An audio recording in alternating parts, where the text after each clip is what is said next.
Hey everybody, Lawman Mike with www.lawmanguitars.com. I have a Gibson guitar for you today that I don't remember ever seeing. I walked into the shop where I buy a lot of guitars and I saw this. I'm going, what is that? This is a 1977 Gibson L6S. Now, they only made these guitars from 1974 to 1979, which would explain why I didn't know anything about them. I was busy trying to make a living back in 1974 and had kind of forgot about guitars for a while. So I've got this gap in my guitar knowledge. It's 74 to like 80 when I'm trying to make some money. But anyway, they only made these from 74 to 79, and I saw it and it's like, what a beautiful guitar, and I have to get it for one of my customers. When I got it home, I took the strings off and I started cleaning it up. That's all it really needed was just some strings and cleaning. I was amazed at the condition. I was told that this was a single owner guitar, and I believe it. First thing I do is when I take the strings off is I pop the truss rod cover off to make sure the truss rods work, because if they don't work, we have problems. But I took the truss rod cover off and I'm looking inside there and there's still paint on the truss rod nut. I'm going, I don't think a truss rod wrench has ever been on this truss rod. So I tweaked it just a little bit, tried not to get the paint off. Of course, the paint just flicked right off. I'm going, well, that was interesting. So I'm cleaning it up. I get to the back, and then I always take the back plate off to look at inside to make sure that nothing's been messed with the pots or anything. And I'm looking and I'm going, I don't think these screws has ever been touched before. There's never been a screwdriver on these Phillips head screws. So I was very careful and took it off. My point is, this is one gorgeous guitar that I think really sat for most of its life in its case. It's got a maple body, and we were just talking about the finish on it. It's a very deep, deep mahogany color that's very, very rich. It's very shiny. Very old school with the chrome and black. It just jumps right out at you. But I was just really struck by this maple body and how dark it is. And you get this out in the lights, and when we came in the studio, it's like I didn't know how pretty this guitar was until I saw it under these lights. And there's just really, just some very, very small dings. There's one little one right here. But look at the back. It goes string through here. It's got this nice recessed little cup in here that accepts your strings. It's got the Gibson branded keystone tuners with chrome buttons on them. Gibson strap buttons. It's absolutely all original. There's a few pick scratches on your pick guard, but look at this. Gosh, look at this bridge. It's just so shiny and clean. It's like it's brand new. So I got to say, when you look at the frets, they're hardly used. Here's the original nut. I can tell Gibson used whatever that was back in the day. You can tell those are original. So it's just a very, very clean L6S.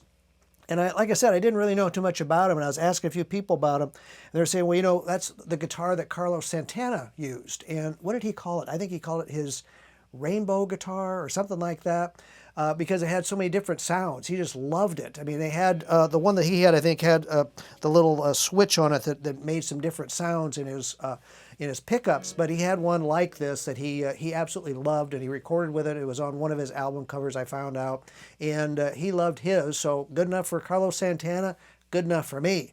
But it's got this really nice rosewood board on it. The thing that I thought also is very unusual, when's the last time you've seen a fret marker in your first fret? I'm not sure I've seen one hardly ever. Because when I look at this guitar, I go, it's just, something looks different. I'm going, there's a fret marker in the first fret. I don't know why they did that, but it was a design feature, and probably what they did on all the L6Ss. I'm sure all you L6S guys out there are going, of course it has a fret mark in the first fret. That's what made them special. But anyway, I want to point that out. The frets are in beautiful shape. It's the white fret markers, which I really like on the side here, have mellowed to a nice pretty gold color. And you can see the white on the truss rod cover has also turned a pretty gold color in there too. So, and your white knob cover here is also turned a color. So, the guitar has been around since 1977, but obviously not played very much. Let's hear this guitar. We're on the neck position.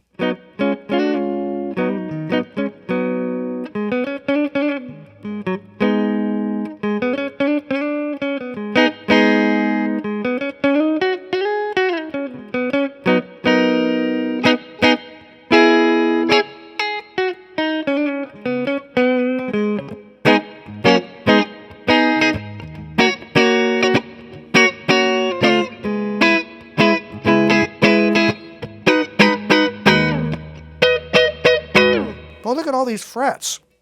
What do we got? 12, 15, 16, 17, 18, 19, 20, 21, 22, 23. I think it's got 24 frets. That's also quite a feature here.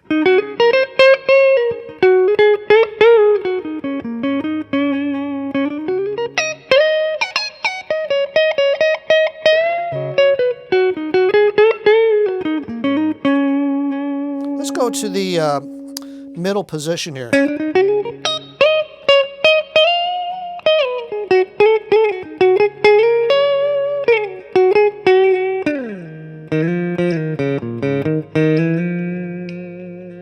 These pickups are very unusual. They don't sound like your standard Gibson humbuckers like you'd have in your Les Pauls. They sound different. Let's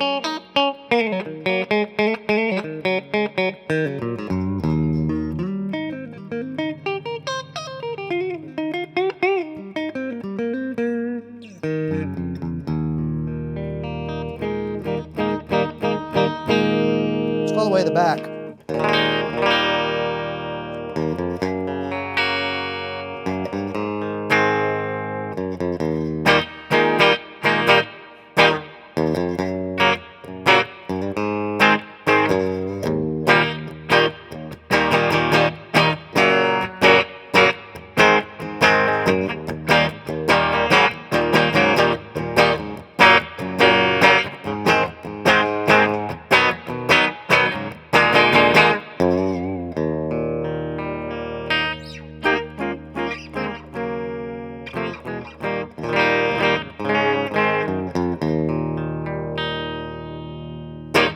Middle.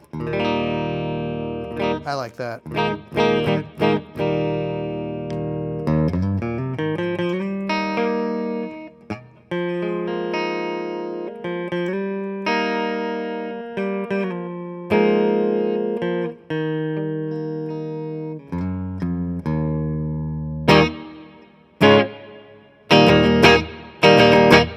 Wow, what a cool guitar.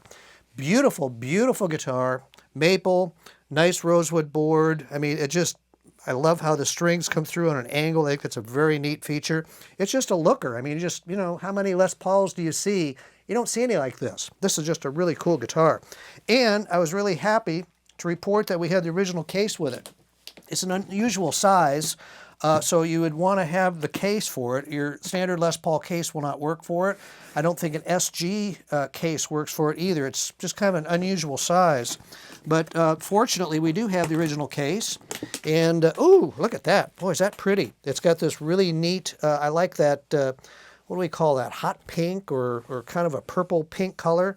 It's very shocking when you first see it, and that burgundy guitar in there. Wow, that is going to look outstanding. We got a case key in here. Look at there, a 1977 case key. Nice that the owner put that in there. So you get this really, really nice case. Got your back restraint strap. It's got the covered, the plush covered hinges. Boy, this is some case. That's a gorgeous case.